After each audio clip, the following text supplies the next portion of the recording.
కృష్ణా జిల్లా మచిలీపట్నంలో జిల్లా 69వ కబడ్డీ ఛాంపియన్షిప్ పోటీలు ప్రారంభించారు. నోబెల్ కాలేజీ గ్రౌండ్లో 4 రోజుల పాటు జరగనున్న ఈ పోటీలను మంత్రి కొల్లు రవీంద్ర లాంఛనంగా ప్రారంభించారు. అనంతరం జిల్లా జట్ల నుండి గౌరవ వందనం స్వీకరించారు. రాష్ట్రంలో క్రీడలకు పెద్దపీట వేస్తున్నామన్నారు. స్పోర్ట్స్ కోటాలో ఎంతో మందికి ఉద్యోగావకాశాలు పొందుతున్నారని అన్నారు మంత్రి కొల్లు రవీంద్ర. కానీ మచిలీపట్నంలో జరిగినటువంటి ఈవెంట్ చాలా అద్భుతంగా ఉందని చెప్పి వారందరూ కూడా చెప్పడం కూడా జరిగింది. దానికి పెద్ద ఎత్తున ఆ రోజు వాళ్ళు ఒకటి చెప్పడం కూడా జరిగింది.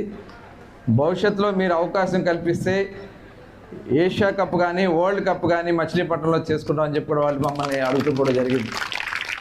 ఎందుకంటే దాదాపు ఇంటర్నేషనల్ ప్లేయర్స్ వస్తారు కాబట్టి వాళ్ళకి అకామిడేషన్ కూడా ఇక్కడ ఏర్పాటు చేయడానికి ఇప్పటి నుంచే ప్రయత్నాలు చేస్తున్నాం.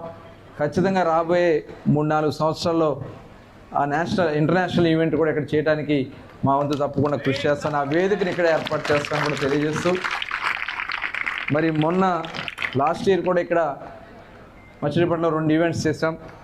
ఒకటి అండర్ 14 అండ్ 17 బాక్సింగ్ వేదిక మచిలీపట్నంలో ఇవ్వడం జరిగింది.